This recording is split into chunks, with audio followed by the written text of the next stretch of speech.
এই guys, welcome to my channel. আমি মনোজন। এখন আমরা কথা বলবো যে মেগা স্টার দেবদার চক্করে যা মনে হচ্ছে কি করছো গুরু, যে স্ক্রিনিং কমেডি কমেডি কি তুলে দেবে নাকি তুমি? সিরিয়াসলি মানে এই কথাটা বলতে হচ্ছে, কারণ স্ক্রিনিং কমেডি উঠে যেতেই বসেছে। একটা বেআইনি কমিটি, যেটার কোনো মানে ভ্যালিডেশনই নেই সেই কমিটির, মানে দেবেরই হাত ধরে তৈরি হয়েছিল, তারপরে দেবকেই বাঁচ দেওয়া শুরু করে এবং তার পরবর্তীতে সে কমিটি হয়তো উঠে যেতে চলেছে। বন্ধুরা, আমাদের এখানে সিনেমা ভালো বানানোর কারোর কোনো দরকার নেই। ওসব করে কি হবে? তার থেকে নিজেদের ভিতরে ঝগড়া করি চলো, নিজেদের ভিতরে মারামারি করি চলো। এইটা রয়েছে সবথেকে বেশি। আজকে বাংলাদেশ কি ভালো কনটেন্ট বানাচ্ছে ব্যাক টু ব্যাক। আরে ভালো বানাক খারাপ বানাক, ওরা কমার্শিয়াল ছবিতে বড় কিছু করছে, সেটা দেখেও ভালো লাগছে। আর আমাদের এখানের অবস্থা দেখো, নিজেরা খেউ খেই করে মরছি। তবু দেবদা মানুষের জন্য করছে, সাধারণ মানুষের পাশে এসে দাঁড়াচ্ছে। একটা ক্যাম্পও তো তবু করে দিচ্ছে। অনেকে বলতে পারে স্বাস্থ্যসাথী তো সবার অধিকার, সাধারণ মানুষের অধিকার। এতে ক্যাম্প করার আর দেব আর আলাদা করে কি করছে? কিন্তু এটা নিয়ে বারবার আমি এটা মেনশন করে দিতে চাই যে এই মানুষটা কিন্তু করে দিচ্ছে তবু, ঠিক আছে? ক্যাম্পটা তবু ডিজাইন করে দিচ্ছে, সেটাও কেউ করে দেয়নি কিন্তু। আচ্ছা, টলি বাংলা বক্স অফিস যে পেজটা রয়েছে, তারা আজকে একটা পোস্ট করে এবং তাদের পোস্ট থেকেই আর কি মূলত আমি এটা দেখতে পেলাম। এই যে আহ, ভর কেন্দ্র কোন দিকে বলে এটা পোস্ট হয়েছে, ঠিক আছে? এই হচ্ছে সেই পোস্ট।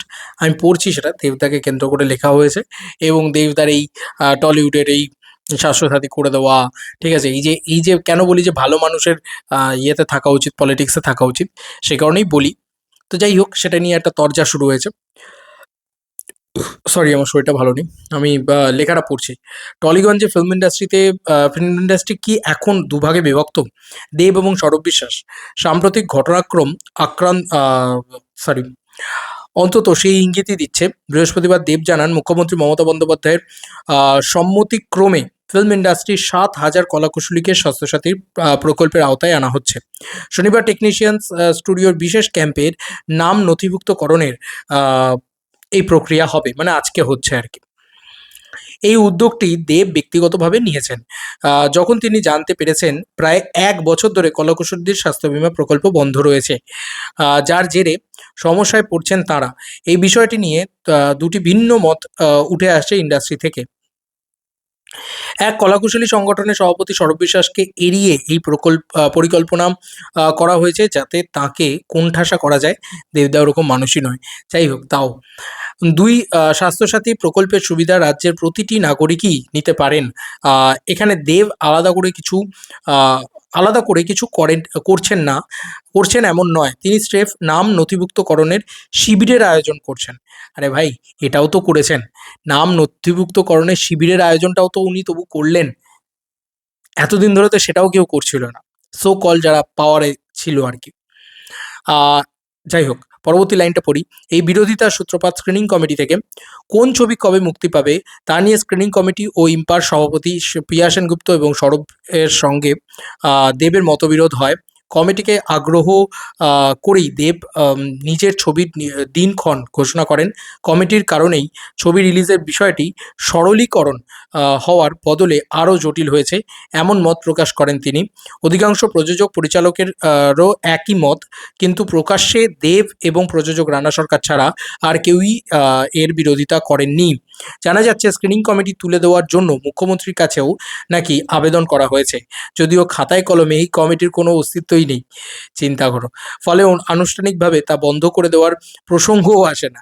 দেবের উদ্যোগে আয়োজিত আজকের এই ক্যাম্পে কলাকুশলীদের যোগদানের অনুপাত কেমন থাকে তা দিয়ে ইন্ডাস্ট্রির ভরকেন্দ্রের আন্দাজ পাওয়া যেতে পারে।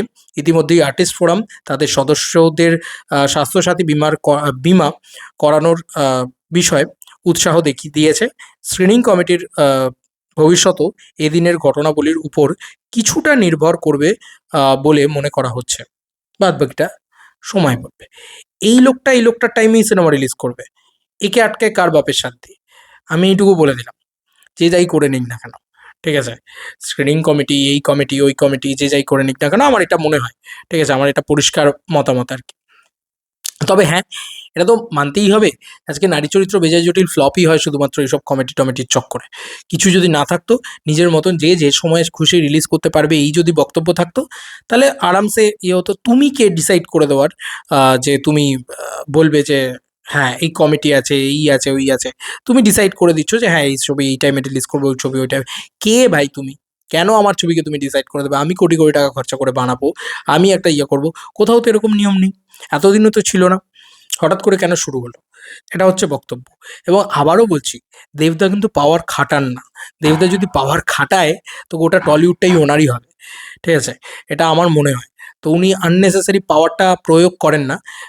শুধু ভালো কাজে প্রয়োগ করেন।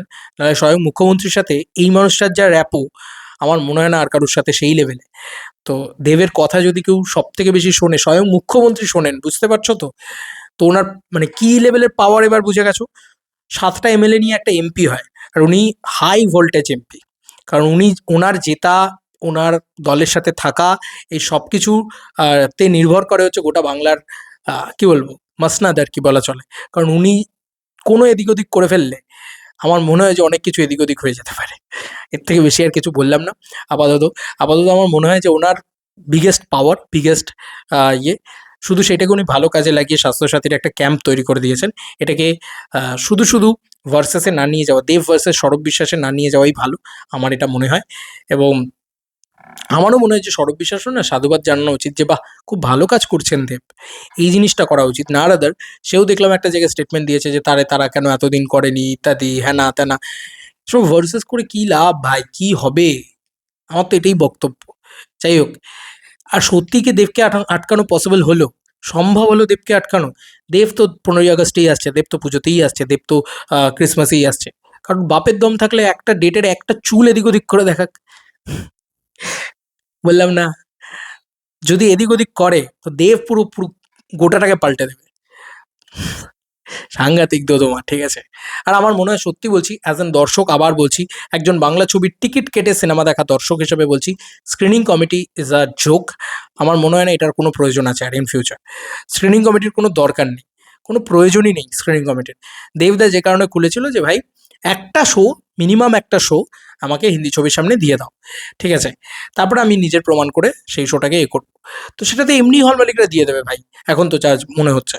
তো সে এমনি হল মালিক, এটার জন্যই স্ক্রিনিং কমিটি খোলা হয়েছিল ধূমকেতুর সময়। তার পরবর্তীতে সেই কমিটি নিয়ে যে যা পেরেছে পলিটিক্যাল করেছে, যে যা পেরেছে সেটার মিসইউজ করেছে। ঠিক আছে? এবং কোনোভাবে আইনি এই কমিটি আইনভাবে মানে আইনিভাবে বিশালভাবে যে তৈরি হয়েছে তাও নয়। তো সেই কারণে সেটার বন্ধ করারও কোনো নেই। তো ঠিক আছে, যা হোক মানে এটার কোনো ভ্যালুয়েশন নেই।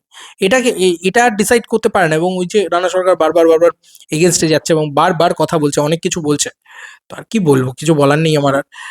তো আমাকে যদি পার্সোনালি জিজ্ঞেস করো আমি বলব যে সময় খুশি সিনেমা রিলিজ করতে পারে। যার যা ইচ্ছে তাই করতে পারে। কেউ নিয়ম বেঁধে দিতে পারে না শিল্পকে। পরিষ্কার কথা। চলো বন্ধুরা, নতুন কোনো ভিডিওতে দেখা হবে। Bye bye.